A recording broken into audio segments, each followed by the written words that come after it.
Hello, welcome to the fourth podcast of ARISA Foundation. ARISA Foundation works at the intersection of arts, psychology and neuroscience. And today, on the occasion of Museum Day, we have Zheel and Sayli with us. I am Madhura, I am a Bharatanatyam dancer and Senior Program Coordinator at ARISA Foundation. I would love to welcome the guests first. Welcome to the podcast. Thank you so much. Thank you so much for your time today. We can start with introductions. So, Zheel, if you would like to go first. Okay, so my name is Zheel and I work as analytical researcher in Zapurza Museum of Art and Culture. Hi, I'm Sayli Kulkarni. I'm a contemporary dance movement artist. I'm a visiting faculty at Flame University and I also work at the museum. I work as the arts coordinator with the museum for the last 2.5 years, I guess, yes. Okay, amazing. Thank you so much for the introductions. But I think what I and our viewers would like to know is more about your role and your day-to-day at Zapurza Museum. So if you could share more about that. So, what I do at Zapurza is, in a way, everything that comes under the umbrella of social media, website and the events that happen at Zapurza. So if you've been to Zapurza, so Zapurza is basically spread across 7.5 acres. We have 10 galleries in Zapurza and we have a full-fledged auditorium. So each weekend we have performances happening at Zapurza. Every weekend we have different kinds of events, workshops happening at Zapurza. So all these events and workshops that are curated at the museum, they in a way go through me and my colleague Mr. Sunil Pathak. So that's what I do with the on the events part. When it comes to social media, so I am also the link between Zapurza and my social media team that works for the museum. So I'm the link between these two entities. When it comes to the website, any and everything that you see on the website again goes through me to the website developer or any correction that has to be done. So that's more or less my job at Zapurza. When I am at the museum, I am also responsible in a way wherein I have to interact with the visitors, understand what is it that they like at the museum, if there's anything that they don't like at the museum, which is obvious, which will be a case. So, and implementing small changes at the museum. So that's more or less what I do at the museum. Okay, great. I think that's quite a bunch of responsibilities. Yes, yes. Yeah. Zee? So I joined Zapurza in 2021 and I worked there as an conservation intern for 8 months, and after that I started my role as analytical researcher. So my role has been quite versatile there. I worked in conservation department, I worked in collection management department, then curation, and currently I'm working in 3 departments which I mentioned now. So when as she said, that role is really versatile. We all have versatile roles in Zapurza. I basically manage the collection. So whenever the donation or purchases come to the museum, I go through each and every object. I record data. I maintain all the data that we have, means we research it, we take it from the acquisitions, and I manage all the collection that we have currently in the museum. Along with this, I also assist the curators, in-house curators, guest curators, to put up an exhibition. As you know, Zapurza is a bit different from all other museums. We don't have permanent exhibits there. We change exhibits on timely basis.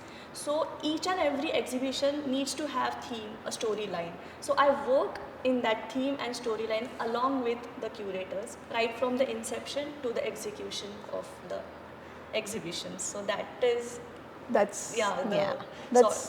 that I play here.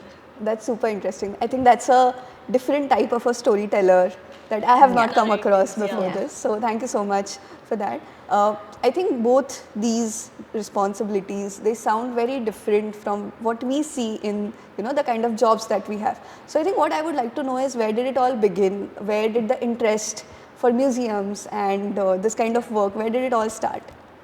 Let me first. Okay. No, go. Yes. So, right from my childhood, I used to like stories. Means my grandmother and my mom used to tell me lot of stories, and naturally, I liked history. So, in every summer vacation, I used to have this load of books in my house, which were of different civilizations: Egyptian civilization, Mesopotamian civilization, and this eventually led me to the introduction of the subject archaeology.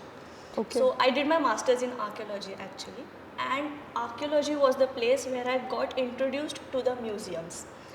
I would like to mention one drawback which I noticed, that in this discipline, you know the background of archaeology. I think if you could explain what archaeology is for Yeah. our viewers, that Yeah, would so be great. archaeology is the study of human history based on the material resources that we get from the excavated materials. So, in archaeology, we excavate sites which we find prominent that we can get some sort of hardcore evidence about the history of humankind. So this material is interpreted, means it is interpreted unbiasedly, but in academic style. You cannot, means this data doesn't reach to the public. It remains among the academicians only, and I found this drawback in this discipline. So this eventually led me to the museums, where I found museum as a platform where I could share this knowledge to the society, public, all kinds of age groups, which I find is important to know. That's super interesting, and I think Yes. that is So this is how I came to the museum actually, in this sector. right. So it all began with Yeah. storytelling. Yeah. Narrative specifically. Amazing. So I think what you said about the gap between what's happening, the research that's taking place, and communicating it with the general public. And I think it's like, yes, it's there for archaeology, but I think it's there for other sciences All and other sectors. research, academia as well. And I think that's something that we also focus on at ARISA Foundation with the science communication. And this podcast is a part of that. So very glad that you mentioned that. Sayli? So my story is a bit different from Zeel's because this is a very academia oriented way of coming to the museum. Mine is a bit personal. I'm just going to tell you my background in education per se. So my bachelor's is in commerce. Then I did my post-graduation diploma in early childhood education. I worked with a school for a year with senior KG kids. Then I realized, oh, this is not what I want to do in my life. Then I did my master's in mass communication and journalism. Okay. And for good 5-6 years, I worked with a lot of publications from Pune. And I worked as a PR manager, I worked as a social media manager. And still somewhere I was like, this is definitely not what I want to do. And meanwhile, I was also training in dance, in contemporary dance. In 2016, I decided I want to leave my job and I want to take up dance as a profession. So I went to Bangalore to the school called Atakalari Center for Movement Arts, and I stayed there for 2 years. I trained in contemporary dance, I trained in Bharatanatyam, ballet, Kalaripayat for good 2 years. And I came back to Pune and I started working with Flame University as a visiting faculty. And pandemic hit. After the pandemic, I was also going through a very rough patch in my life, and I had a lot of time on my hands. So I called up Mr. Raju Sutar, who is one of the main curators of the museum, and I consider him as my guru. So I just called him up. I was like, listen, Raju sir, I have a lot of time on my hand. I don't know what to do with this time. I need work. Okay. This work need not pay me at this point. I am okay with not receiving money, but I need some kind of work to keep myself busy. And he's like, yeah, cha, theek hai, come. He gave me a dress, and he's like, come to this place at 3 o'clock. I was like, theek hai, chalo, let's go, let's see. And that's how I came across Zapurza. That's the space that he called me was the museum's office, the training center, which we usually call. And that's where I started working. So initially I was like, hey, what am I going to do here? Because this is the first time that I am on the other side of the museum. Like, I've always visited museums, I've always appreciated art that way. But now I'm on the other side. So for the first 6 months, I was like, okay, I'll help you with some research, I'll help you with some writing, I'll help you with this, I'll help you with that. And then the museum opened, and then that's when I realized, oh, I can do a lot over here. And then my whole focus shifted from research to social media, which is my forte, because I'm trained, like academically trained in mass communication and journalism. And that's where I was like, now this is what I want to do. Also, talking comes very naturally to me. Like, I like talking to people.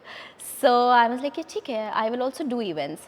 And that also opened another area of work for me, because I also started talking to different artists, which is very important for me as an artist. So slowly, my perspective as an artist started opening, and thanks to Zapurza, I think Zapurza is one place that has really pulled me out of the worst situations in my life, and that's how I came across this place, and I'm glad. I'm really glad. Amazing, and we are also glad that it happened. So I think you mentioned very interestingly that you have a background in early childhood education and then journalism and mass communication, and I think I want to know how it reflects in the day-to-day or the kind of work that you do at Zapurza. Because she comes from a different background, you come from a different background. I want to understand both the aspects of how your education plays a role in the work that you do, and same for you as well. So I think for me, in my post-graduation diploma in ECC, they teach you how to interact with children. Okay? That came in very handy for me. Like, how do you interact with somebody who you don't know? Forget the age, for that matter. Children, young adults, people above 50, 40, 60, whatever. But that course really helped me to interact with people. I think that came in handy for me.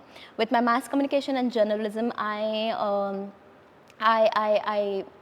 kind of knew how to put things in front of people, like how to platter things on present. Social media. How do you present? How do you reach out to people the way you want to reach out to them? So that the social media part, the mass communication education gave me that, and dance has helped me in any and every possible way. I think also interacting with artists, not just performing artists, but also painters, but also textile artists. You kind of want to know what they, and I'm a very curious person. If I don't know something, I will go and ask. I'll ask the same question to 10 other people, just to make sure that I gather information from different areas. And then I make my own ideas about things. So I think all the education that I have had, everything came in handy at Zapurza. I think, yeah, that's what it is, yeah. Great. I think I do have a couple of follow-up questions to that. Please. But first, I would like to hear from Zheel how your education and your background. You also mentioned that you are a dancer as well. Yeah. So how do these different backgrounds come together when you are working at Zapurza? So as you mentioned dance, you know that when you dance you have a story behind it. Absolutely. And you need to express it through your expressions, your hands and your legs, and you need to do movements. Similar things goes for object. So this I actually learned in my masters while doing archaeology. Let's say this is an object. You have this object and you just see by the physical appearance that okay, ये एक bottle है. Right. But this object has seen history. It has experienced history. And I find me in my role that I need to interpret this history to the people. So this knack came to me due to my background of archaeology, and Zapurza helped me to create a story along these objects. So when I handle this versatile collection, we actually have a very good collection, right from matchboxes to the paintings of great artists like M.F. Hussain, J.D. Gondhalekar. So we have these artists' paintings there. But these objects won't speak for themselves. You need to speak for them. And that's when the exhibition or galleries come into existence. So naturally you see in other galleries that objects are displayed, the information is written on the wall, and that's it. But I find you need to create a narrative, a story around these objects, or you can take help of these objects in your story. It goes other way around. Both the ways. Yeah, right. Unless until you don't create story, I don't think people would find it interesting. And story actually goes for all age backgrounds. So right from children to old people. If you give them interesting facts, if you give them interesting stories about these objects, naturally they would like to know more.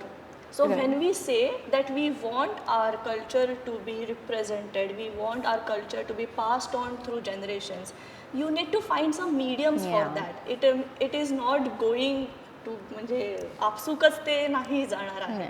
You need to create a story, you need to find different mediums. So when we say that yes, we are digitally growing, we are using AI, so it is not that you need to use just technology, you need to use your culture and technology together. They must go hand in hand to represent something, to show something. And that's where museums come into existence, because museums are versatile in nature, and museums means any background, any medium, or any sort of sector can be accommodated in that platform. If we think about it in that way. If we don't think about it, then we have just 9 galleries and the exhibits and the information around that exhibits. So what you think, or what curator thinks, or what that team thinks is represented in that gallery. And that is most important thing if you want to pass on the information. Amazing. I think I really liked what I'm getting from this is I really like the perspective of how, we say the onus is on the visitors, but I think what you're trying to say is the onus is as much on the curators and people who are administering at the museums to make sure that people start coming to the museums more. And it's not just saying okay, people are not coming to museums, people are not interested in history, but it's about how we are presenting or we are telling them about the history and the stories. I think as Zheel says, ki storytelling and narrative building is really important when it comes to such spaces. Like, because when you say history, people are going to be like, I've done that in school, why should I come to the museum? Like, it's boring, like the word history itself. But when you create a narrative around, like this bottle for example, when you create a narrative around it, people would want to know more about it. So I think that's what she wants to say, I mean, if I'm not wrong. Right. So, but interesting, I'm very happy to hear this side of because what happens is, Zheel and I, we sit into different departments. Physically different places, okay? Right. She works in the office, which is in some other area. I work at the museum. For us also to interact, we meet each other after 15 days, 20 days, like but to hear this side of the story is also very interesting for me to just see, wow, this is something different that I don't know. Her work also does same thing. She also creates stories. She also represents stories in interesting manner so that people might watch it on Instagram or other social media platforms. So I guess storytelling goes for all areas. It's a common thread. Right. And I think we'll come to gossip. that more. So someone gossips, they also tell stories. So Interesting. Yeah, great. Yes. I think that's super interesting, and I think one of the key aspects that you mentioned, one is storytelling and one is curiosity. I think that brings me to my next question, which is the skills, the mindsets or the values. So I think what I want to know is when you do your work, both of you, the kind of skills and the kind of mindsets and the values that one needs to have, because I think we also have a lot of aspiring, museologists or curators in the audience and even parents, right? So for them, I think I would like to know what are some of the skills and mindsets that one needs to have to work in this kind of space. Yeah. I think be curious. You have to be curious. You cannot, the moment you also ask questions, ask as many questions as you can. The moment you stop asking questions now, it means that there is some kind of stagnancy in your thought process also. So be curious, ask questions, be ready to learn, unlearn, relearn, and everything around it. I think these are some very important things that we need to have, like, as I don't know, skills, or I don't want to call them skills, but this is, I just work around these 3-4 things, and the world is your stage then. In that way, you just have to ask questions. Amazing. Yeah. So if you are listening, if you have people around you or if your kids are questioning a lot, it's a good thing. Let them question. Yes, please, please. Maybe that person is the next curator or museologist. And you may not have answers to everything. Like when I teach my students, if they ask me a particular question saying that, oh, why is this arch, why is the lower back not arching and why is the upper back arching, if I don't know the answer, just tell them, okay, I don't know the answer, maybe I will go research about it and I will get back to you. There is no harm in saying I don't know. It's okay. You are not AIs, or you are not chat GPTs to know everything. No, Even we chat are GPT doesn't know. Yeah, sometimes it says that, oh, what is this question that you are asking? Please rewrite this question. Yeah, please rewrite this question. So it's okay to say, I don't know, yeah, I'll research about it. That is also interesting. Na? I mean, when you have certain perception about people, कि अरे this person might know everything. And that's why sometimes you don't even go and ask the person. But then it might be the other way around. Ki nasil tanna mahit kadachit. You never know. So ask questions. That's all. Amazing. I think that's what I'm also trying to do with the podcast. Yes. Yes, Zheel. Working in this background, specifically my work, I have been working for 3 years now, as I've mentioned. I think patience is the most important factor that I had to endure actually. Means we as a team there are enduring it, because whenever an object comes, you cannot pick that object and keep it in the desired location. That object goes through lots of procedures, means it goes through the documentation process, it goes through the analysis process, then it goes on the conservation table, it stays there for a months while and months, and then that object goes to its desired location. It again comes, बार बार उसको देखना पड़ता है. So this is actually stress taking work, means patience is very much needed. Because if you want to work around objects, if you want to work around this collection, you need to look at that collection almost every day, almost every time, and at some point you might even get that fatigue, but you need to keep your mind fresh. Second thing, you need to keep your mind fresh for every work, or else the work lag comes along with the previous work. So what I actually think, if you're working in this sector, it might be archaeology or museums. Museums specifically, you need patience to work in the background. So front face la when museum looks very beautiful, the whole team is working for years and years to build that collection. So it's really exhausting. It is so interesting. I just observed it right now. Like, she's talking about patience, and I'm speaking about being curious. Also, like, personality wise, Zheel is the Zen person. Okay, she'll be like, oh, acha hoga, oh nice, and I am like, let's get this done. Oh, why are you doing this? Oh, why are you doing that? So, personality wise also, we are two different people, and I think it goes with the kind of work that we do. She balances me, I balance her. So balance is also very important when it comes to all these this type of, when you do this kind of work. Because I think there are multiple aspects to it, right? There's a lot of research involved, there's Yes. a lot of communication, presentation, event management team. Oh my so God, there's yes. a lot of work to be done and a lot of different skill sets that are required, and Yes. like a team that, as you said, balances Yes. each other. So that's very interesting to know. I think this is the first time I'm trying to understand the behind the scenes Yeah. of how a museum works, and I think that's where I'm going to segue into the next question. Yes. Because you mentioned you have to be patient, you have to be curious. I think for both of you, I would love to know, because you do different type of curation, and you mostly deal with objects, you mostly deal with people. So I think for you and also your teams, I would like to understand what is the approach that you take. What's the process when you start curating an object or an event for that matter? You want to go? Yeah. So, I guess I will take it into steps.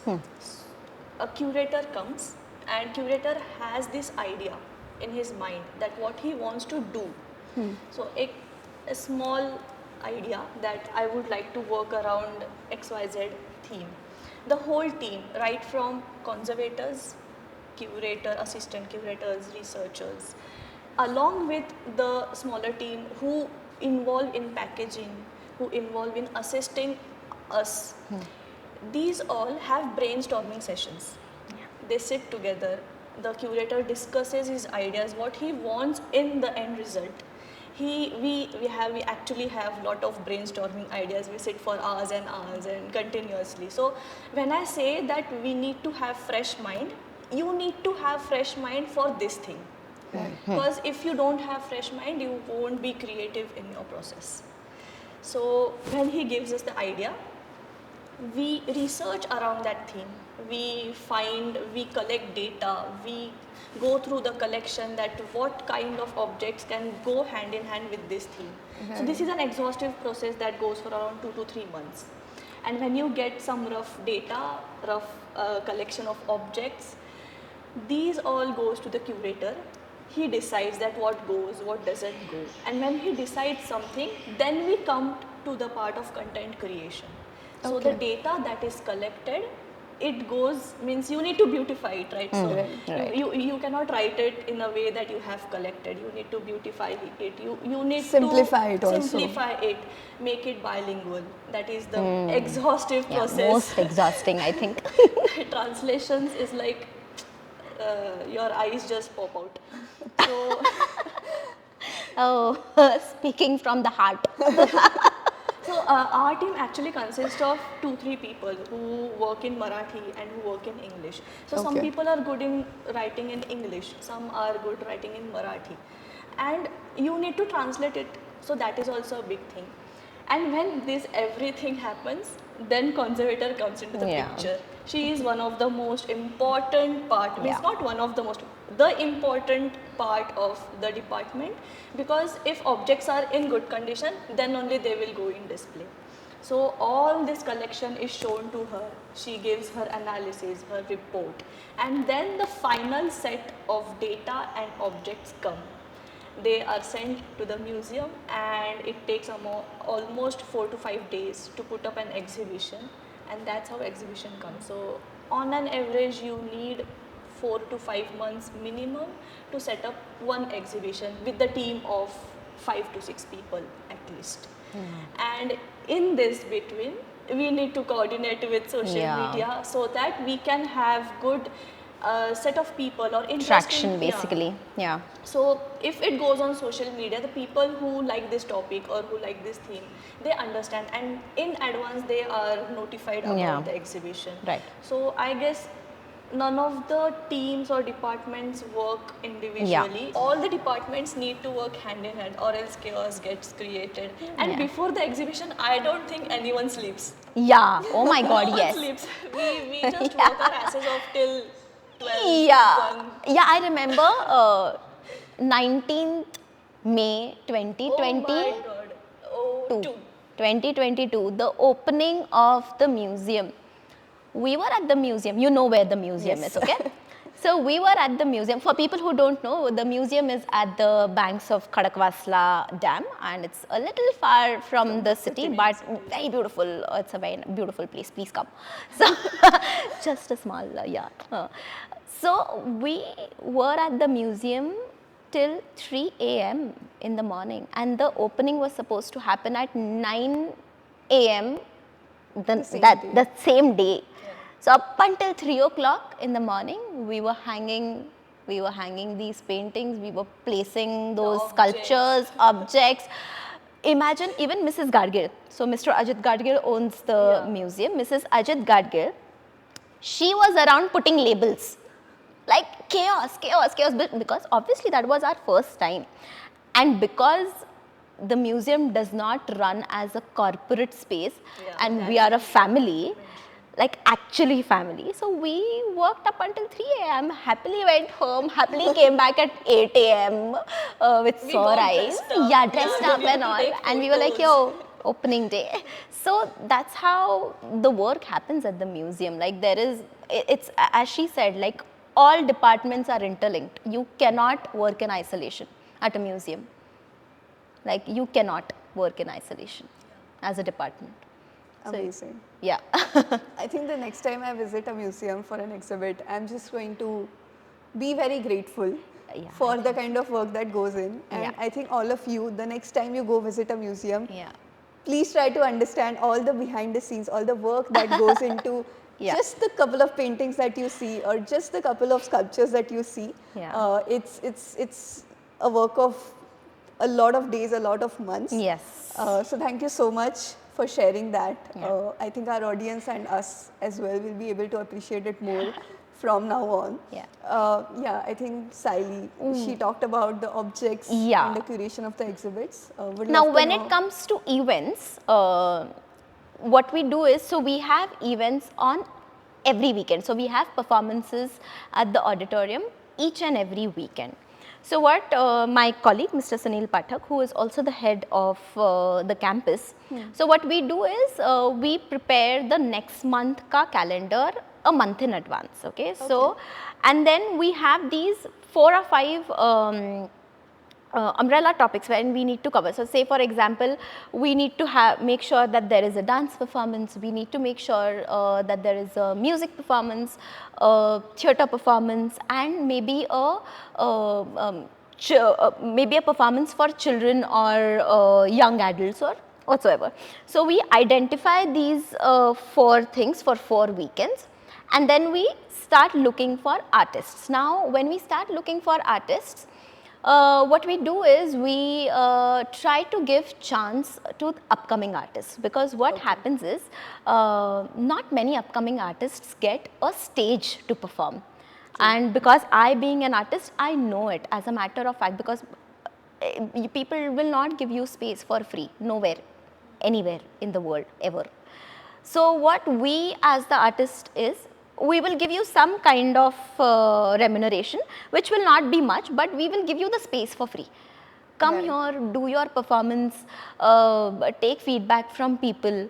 The people who come for visiting the museum, the performances are free for these. So they have to just pay the entry fee and they come and watch the performance. The performances happen every Friday, Saturday and Sunday. So the performances are free. So this is how the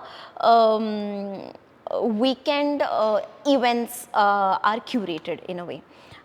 When it comes to workshops, now what happens is, because the museum is a little far away from the city, not many people register for the workshop in advance. Now this has been a problem, and we acknowledge the problem. Okay, it's a little far away from the city and people will never register for a workshop. So what we do is we call artists, like maybe say for example an origami artist or a fluid art artist or lippen art, any artist for that matter.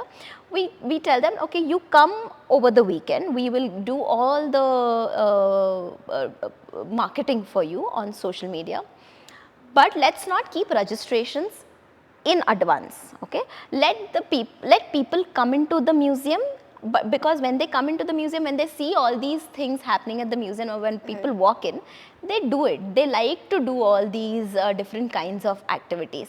So that is how we are running this model, wherein we call people, and we up until recently, we did not charge anything to the artist. Now, because we are a non-profit organization, we also have to sustain. Now, slowly we have started, ki acha tumhi basic, this basic, give us some amount. Like say for rupees 500, Nominal amount. 500 for a day, which is not much.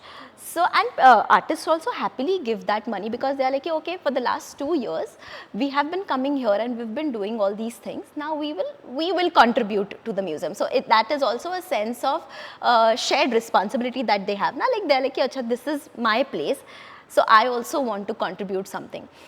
So when it comes to workshops, this is what we do. We have a annual festival every year.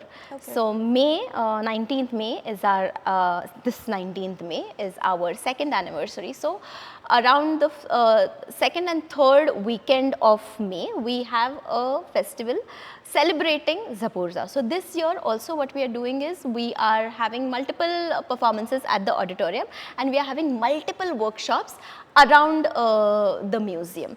So these performances that are curated are from theatre, from dance, from poetry. So Vaibhav Joshi is going to come and open his new show of poetry and live performance.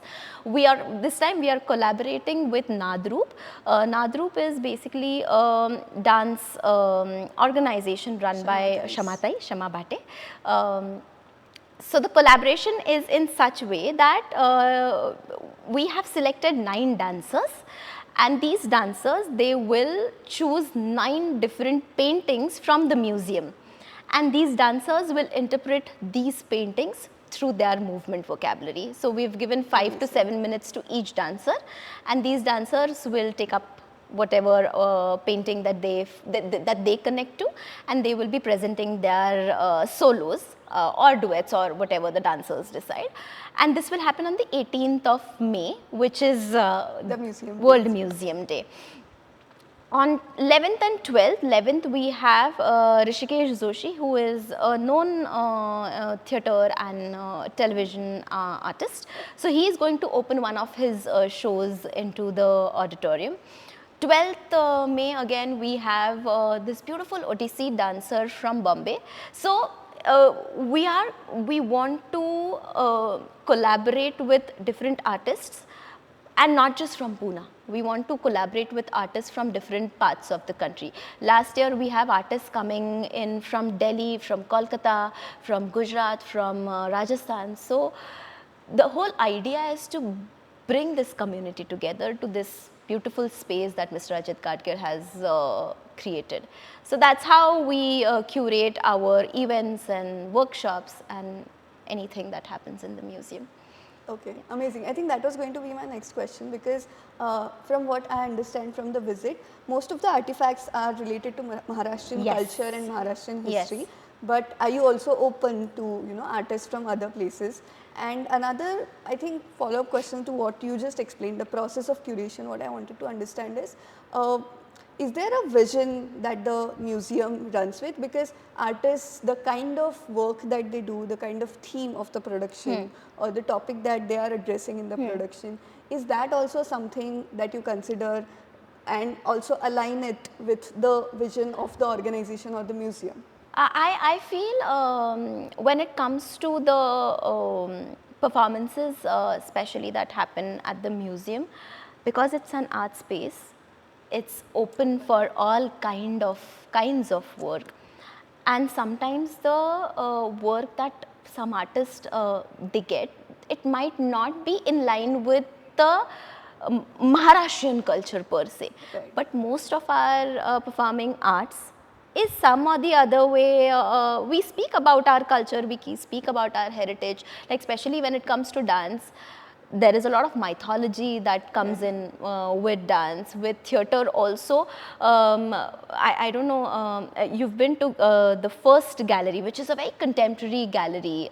So there are a lot of contemporary artists, both in theatre and dance, who like to come and experiment at the museum. So we are open. There is no barrier, or there is no this you cannot do. Now, one thing that we follow is we would like to keep the language of if there's a theatre performance, we want to keep it clean, because we have children coming in and watching the performance, and we cannot stop children from coming in and watching the performance. The whole idea of Zapurza, when Mr. Ajit Gadkar started thinking about the museum, when he wanted to create this space, his whole idea was to cater to children. He wanted to give this treasure of our culture, of our heritage to children, because slowly what's happening is all of us are forgetting what our culture is, what our heritage is. So his idea was to give it to children, and so we like to have works in the museum that cater to all age groups, all age groups. So that's the only thing that we follow at the museum. Amazing. Yeah, again, there's a lot of thought that goes behind the events as well. And if you are an artist, if you are an art educator, or just a fan of the arts, do reach out Yes, to please, Zapurza please, Museum. please. They are open to collaboration. So I think you mentioned rightly that, you know, the vision of Mr. Ajit Gadkar was to introduce our culture to the children, to the next generation. And I think that's where I also want to understand your perspectives, because museums are mostly something, you know, they deal with the past. Yes. Right? How do you think, you know, you make your work unique or relevant, Yeah. the kind of work that Zapurza does, relevant in this time, Zheel? If you could share with us. Okay, so I won't say that my work is unique as per, but I would like to say that when we deal with the collection, so basically I work in office, as she mentioned before.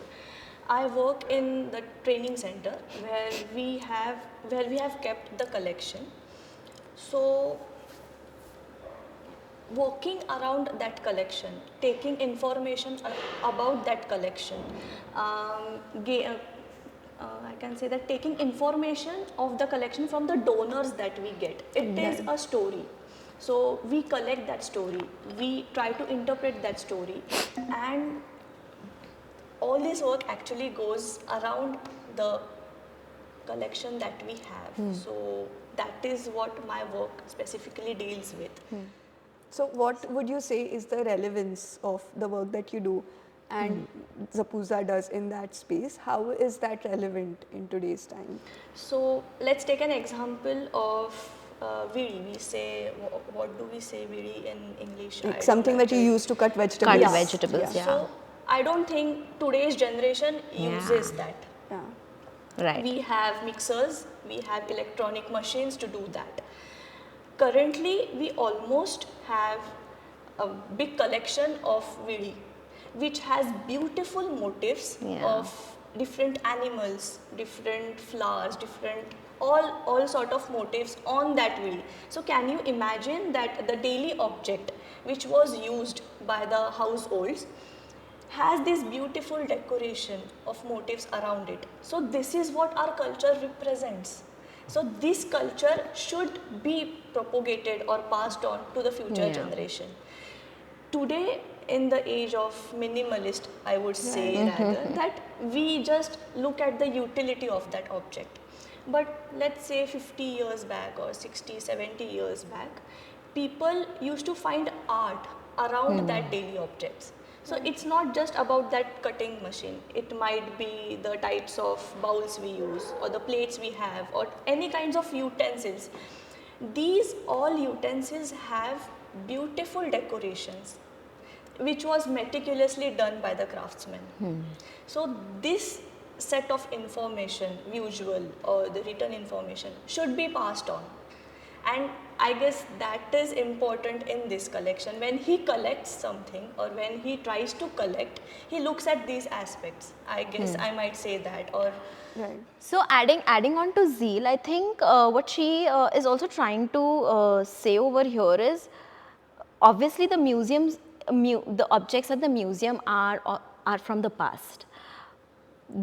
But as a museum, we also want the next generation to know what our past was, or what our history is, or what were the day-to-day objects that were used in the household. So what makes our work unique or relevant in this time is passing on this information to the next generation. Because the other day, I think I was talking to Varun, if I'm not wrong, I was telling him like, what is my, why do I do social media? Or why do I curate these events? Something as simple as Ajichi Goshta. I think it was us. I think we were talking about that. Ajichi Goshta. Ajichi Goshta, stories that your grandparents share with you. I in my household, this has stopped happening. Okay, my niece, I don't think she has ever heard a story from my own mother. Okay, so now I can see it happening in front of my eyes. Right. Okay, so when I create or curate these events at the museum, or when I try to show these ideas on social media of the museum, I want people to know that, okay, this happened in the past, and past is not like 20,000 years ago. It was just 100 years ago. But I have heard stories from my aji, my azoba. They have, like, the reason why I am so aware of our mythology is because of my azoba. कारण की त्यांनी मला वेगवेगळ्या stories सांगितल्या. He curated those stories. Like the way he used to tell was so interesting, and I think the next generation is missing out on that experience. And that's why we try to curate everything in the museum around, we want them to experience it. So we also have something called as Ajichi Goshta. we actually have the Sanskruti gallery. Sanskruti gallery, where exactly. We have actually displayed all daily objects Yeah. that were used in the household. But when you see at those objects, or when you go through those objects, you might find it very different from what we are using Right now. Also. So the Sanskruti gallery that we have, gallery number 18 at the museum, we've actually created a proper household, and the walls and all are made out of cow dung. ते हे करतात, we used to do सारवतात ना? before. हाँ, Yes. used to, yeah, exactly. And I don't think the children know that cow dung is used on the floor. And they're like, oh, okay, acha. Like something as simple as, so we have this activity in gallery number 18 where we have, in a basket, we've kept these different cereals and pulses, okay? So you have to put your hand inside and you have to feel what pulse, like what kind of pulse it is, or like whatever. You have to guess. It's very difficult for children to do that. So these invoking these senses, right from smell to your to what you're seeing, to what you feel, like touch. Absolutely. So all these things, I think that is what we want to give people in general, and that is how we try to make our work unique to us. Beautiful. So yeah. Thank you so much for that. I think that is so amazing. One thing that you mentioned about minimalism, what you mentioned about, listening to stories, and it was a part of our culture. It's true, right? Like especially after the colonization, our lives were boxed, right? Yeah. So art kind of was lost from our lives. But initially, it was not like you experience art differently, then you cook, and then you do something, household. So it was all together. Exactly. It was all. it was not named art. Exactly. It was a part of daily life. Yeah. Yes, and it's so important to go back to that. And that's like also, I think, some of the research that we do at ARISA, I'm reminded of that right now when you said, like evoking your senses. And I think art is and culture is something that does that, right? Yeah. Art allows for our senses Yeah. to experience different things Yeah. and different aesthetics Yeah. of it. So Something very, sorry. No, it's okay. You talk. Okay. Something very interesting Raju sir mentioned one day. Because we keep crying and cribbing about this, and there is no culture in India to go to museum. Okay, India मध्ये we don't have a culture of going to a museum. ठीक है, जसं बाहेर out in the western parts of the world it is. So he is like, that's because our, like the way our buildings, architecture or the day-to-day objects are made, that is art. Like you go and see all these temples, you will see art everywhere. right. So for Indians, uh, going to a museum might not be a culture, but we experience art everywhere. So that story still, it's there in my mind. I'm like, oh, I interesting. would like to give example for this story. Previously in household, we used to have zata, where we used to grind all wheat, cereals, yes. flour. And while grinding that, women used to sing a song which was Ovi. known as Ovi, Right. which was interlinked with that mechanism or yes. movement. So that was also part of art. So you were singing, you were doing some household work, and this used to go hand in hand. So you don't find this in today's age, Yeah. or it is missing in today's age. So when she says that, when Raju sir specifically said, I guess we were sitting Yeah, I think we were, together at we the were time. discussing this, yeah. So that's why we couldn't differentiate art, because art was there Part of in life. the. It was a part of your life, like day-to-day life. There was no such word as art actually. Yeah. So in the museum, we also give that experience to people. Like you come here and you use this. He Zata We Vapra. have that Then we have somebody singing the OV to these people. So, and people are like, oh, I remember my Ajji doing this. I remember my grandfather or grandmother or somebody from the family doing this. And which is like, I think for us, one person's going back to where it comes from, I think it's a win for us as a It's museum. like an experience Yeah. actually. Instead of seeing, you need to experience that, Yeah. and then I guess you take that experience with you. Yeah. And So this might be the start that people would start reading about this or start Yeah. researching about this. Or the thing in Marathi we say that pillu sodla डोक्यात, which would carry Right. forward, and Yeah. they would think about like it. the seed will like grow someday. inside. Amazing. Yeah. Thank you so much. There's a lot to take in from this conversation. Yeah. And I think for the audience, what I would like to say is there's a lot of work that's been put up in everything that you see at museums or at events. And it's very important that we go, we appreciate that work, we understand where it's coming from. And it's museums are not just of the past. There's Yeah. past, present and future. There's a lot to look forward to. And these amazing people are doing that work for us, taking ahead, taking the culture of museums ahead.